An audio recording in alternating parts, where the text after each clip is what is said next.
मैं जिज्ञासा संसार से विनायक झा। मेरे साथ हैं डॉक्टर शरद।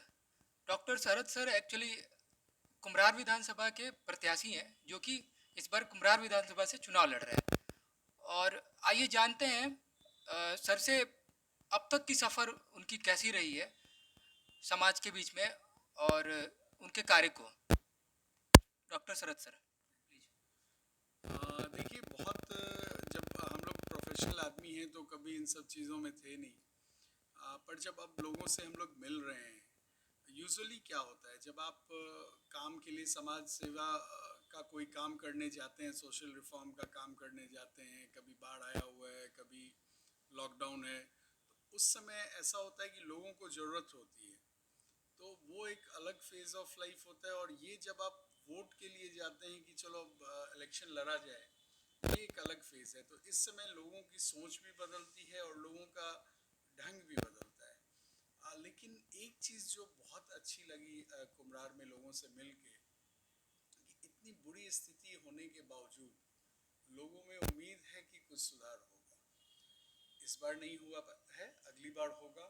कोई ना कोई आएगा जो सुधार करेगा। और ये एक अच्छी बात है, ये बहुत इम्पोर्टेंट चीज़ है किसी भी जगह को सुधारने के लिए, किसी भी सोसाइटी के इम्प्रूवमेंट के लिए, कि लोगों में उम्मीद बची होनी चाहिए। वो यहाँ है। बिल्कुल, सर ने बहुत अच्छा कहा। और सर, आप जब जीतेंगे तो फिर जीतने के बाद आपकी क्या कुम्हरार जनता के लिए आपकी क्या कार्य रहेगी, और ऐसा कौन सा कार्य रहेगी जो कुम्हरार को कहीं ना कहीं एक अच्छा जगह दे, सभी पूरे पटना में अच्छा जगह दे, पूरे बिहार में अच्छा जगह दे, जो कि आपके कार्य हों।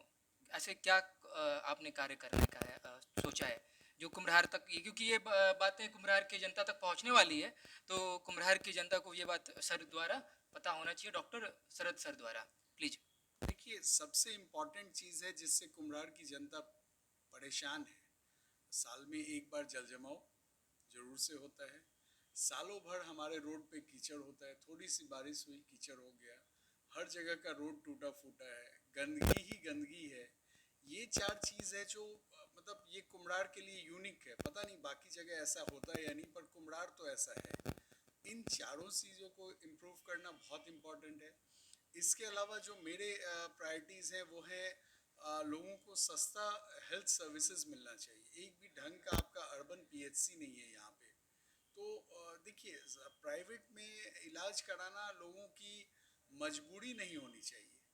लोगों का मन हो तो वो कराएं प्राइवेट में। यहाँ लोग मजबूर हैं प्राइवेट में जाके काम कराने के लिए, ये खत्म होना चाहिए। वैसे ही शिक्षा में भी है कि प्राइवेट में पढ़ाना आपकी मजबूरी हो गई है। तो इन सब चीज़ों पे बात होगी। बहुत इम्पोर्टेंट बात है कि आप एज अ लीडर जगह को लीड करें। जब आप किसी जगह को लीड करते हैं तो आपको उस जगह के लिए सारा प्लस माइनस सोचना चाहिए। फॉर एन इंस्टेंस, हर कोई मुझसे पूछेगा कि आप एक दिन में कुम्हरार के सारे रोड को ठीक कर देंगे। बिल्कुल नहीं कर सकता हूँ मैं, कोई नहीं कर सकता है। लेकिन प्रायोरिटीज तो होना चाहिए कि भाई ये रोड पहले ठीक होना चाहिए, ये रोड पहले ठीक होना चाहिए। ये प्रायोरिटीज नहीं है यहाँ पे। और जो यहाँ के लीडरशिप है, पता नहीं, जो भी पक्ष और विपक्ष दोनों के लिए मैं बोलता हूँ, जो आज तक यहाँ पे रहे हैं, उनमें से जिनको जो रोड पसंद हो मेरे साथ चलें और उस रोड पे घूम के देखें कुम्हरार के रोड की हालत क्या है। मतलब कल मैं गया था, डीएवी है आपका, ट्रांसपोर्ट नगर में डीएवी है। जी। 2-3 हजार बच्चे रोज वहाँ पढ़ने आते हैं, 2-3 हजार गार्जियन रोज उनको पहुँचाने आते हैं। डीएवी में पहुँचने के लिए कोई भी एक रोड आप बता दें जहाँ आप ढंग से पहुँच जाएं। और हम और आप क्या इसके लिए पटना में रहते हैं कि हमारा 5 साल 7 साल 8 साल का बच्चा ऑटो पे घोड़े की तरह सवारी करता हुआ स्कूल पहुँचे? आप अगर चाहिए ट्रांसपोर्ट नगर के रोड को देख लीजिए, मुसल्लेपुर देख लीजिए, संदलपुर देख लीजिए, हर जगह की वही हालत है। तो पटना में मतलब सिर्फ बाईपास और ओल्ड मेन बाईपास रोड ही नहीं है, बाकी पटना भी पटना ही है। अगर एक अन्य मार्ग का रोड अच्छा हो सकता है, चिड़िया खाना के चारों रोड अच्छा हो सकता है, तो कंकड़बाग का रोड क्यों नहीं अच्छा हो सकता है? ये सवाल हर आदमी को पूछना होगा यहाँ के नेताओं से। सर ने बहुत अच्छा कहा। और मैं सर से पूछना चाहूँगा सर, जैसे चुनाव लड़ना और एक डॉक्टर होना, दोनों दोनों अलग चीज़ें हैं। और आपने इतने सालों में जो आपकी इस उम्र में आपने इस उम्र में इतने सालों में अब जाके सोचा कि मेरे को चुनाव लड़ना चाहिए, क्योंकि इसके पहले आपने नहीं सोचा? तो ऐसा ऐसा क्यों आपके मन में ऐसा क्या आया जिससे लगा कि नहीं मुझे ही लड़ना चाहिए? क्योंकि लड़ने के लिए तो बहुत सारे लोग लड़ रहे हैं, बट आपको ही क्यों हुआ ऐसा कि मुझे चुनाव लड़ना चाहिए? डॉक्टर्स तो बहुत सारे हमारे यहाँ हैं, बट कोई चुनाव नहीं लड़ रहे। आप एक ऐसे डॉक्टर हैं, डॉक्टर शरद सर, जो कि चुनाव लड़ने जा रहे हैं। तो ये अच्छा लग रहा है, क्योंकि कहीं ना कहीं सर तो समाज के बीच में होते हैं, और कहीं ना कहीं लोगों का ट्रीटमेंट करना ही सर का काम है, और उस बीच से अपना एक सोच बनाना, जो कि बहुत अच्छा है कि मैं चुनाव लड़ूंगा और जीत के मैं कुम्हरार विधानसभा के लिए अच्छा करूंगा। तो सर ऐसा कैसे आपके मन में ऐसा कैसे आ गया कि मुझे चुनाव लड़ना चाहिए? प्लीज़ आप बताएं सर। देखिए, ये मेरे में नहीं, ये हर किसी में आता है। मैं बताता हूँ, शुरू से सामाजिक कार्यों में रहा हूँ, रुचि रही है, बचपन से रहा हूँ और यहीं का पला बढ़ा, यहीं पे स्कूलिंग है मेरी, केंद्रीय विद्यालय कंकड़बाग का पढ़ा हुआ हूँ। आज भी कंकड़बाग में ही प्रैक्टिस करता हूँ, रहता कंकड़बाग में हूँ। तो एक चीज़ समझिए आप, पॉलिटिक्स में आने की, देखिए एक तो सीजन पॉलिटिशियंस हैं, दूसरे उनके बच्चे हैं, उनका वो प्रोफेशन है। हम लोग जो प्रोफेशनल लोग हैं क्यों चुनाव में आ रहे हैं, इसका एक रीज़न है। देखिए, जब आप लाइफ में सेटल हो जाते हैं, आपको लगता है कि मैंने सब कुछ कर दिया। हर किसी अच्छे आदमी, हर अच्छे आदमी के जो एक अच्छा लाइफ चाहता है, उसके दिमाग में ये चीज़ 5-6 महीने के लिए आता है। अगर वो 5-6 महीने का फेज निकल गया तो आदमी फिर अपने काम में लग जाता है। हो सकता है आज से साल भर के बाद आप मुझसे पूछें तो मैं कहूँगा नहीं नहीं, चुनाव क्यों लड़ना है। लेकिन ये जो फेज है, जिस समय ये फेज आया और अगर आप उस समय उस एक्शन में आते हैं तो आप सक्सेसफुल भी होते हैं और आप उस क्षेत्र में आगे बढ़ते हैं। तो मेरा ये फेज है जो मुझे लगता है कि मान लीजिए मैं मकान में रहता हूँ, टाइल्स लगाता हूँ, ग्रेनाइट लगाता हूँ और रोड पे पैंट को मोड़ के कीचड़ में चप्पल पहन के चलता हूँ, क्योंकि जूता पहनूंगा तो जूता गंदा हो जाएगा। आप लोगों का भी होता होगा। और आप लोग तो अभी छोटे हैं, 5-10 साल के बाद जब आप आएंगे, जब आपके बच्चे 10 साल के हो जाएंगे, तो आपके पास ये सोचना होगा कि हम अपने बच्चों को क्या देने जा रहे हैं। देखिए, 10 साल के बाद वो बच्चा, हमारे यहाँ तो एक प्रॉब्लम और है बिहार में कि बच्चे जो है वो 17-18 साल तक ही गार्जियन के पास रह सकते हैं। उसके बाद उनको पढ़ने के लिए बाहर जाना है, नौकरी के लिए बाहर जाना है, पढ़ने के लिए बाहर जाना है। तो जो मेरा बच्चा है वो मुझसे ये पूछेगा कि पापा आपने कुछ क्यों नहीं किया कि मैं पटना छोड़ के दिल्ली में रह रहा हूँ, पटना का आपका इतना अच्छा मकान था, उसको छोड़ के मैं दिल्ली के 2 BHK में रह रहा हूँ। और ये क्वेश्चन कुम्हरार में रहने वाले हर आदमी के साथ है कि वो अपने 8-10 कट्टे का मकान गांव में छोड़ के कुम्हरार में क्यों रह रहा है, क्योंकि वो अपने बच्चों को पढ़ाना चाहता है, अच्छी लाइफ चाहता है। पर हम लोग अच्छी लाइफ मिल पा रही है क्या हम लोगों को? तो ये बहुत इंपॉर्टेंट चीज़ है कि हम जिस एमिनिटीज़ को चाहते हैं वो मिल रहा है या नहीं। और नहीं मिल रहा है तो अगर अगर जो रेगुलर हमारे नेता हैं, नुमाइंदे, हुक्मरान, जो भी बोलिए, अगर वो कर रहे होते तो मेरे जैसे आदमी को चुनाव लड़ने की जरूरत नहीं है।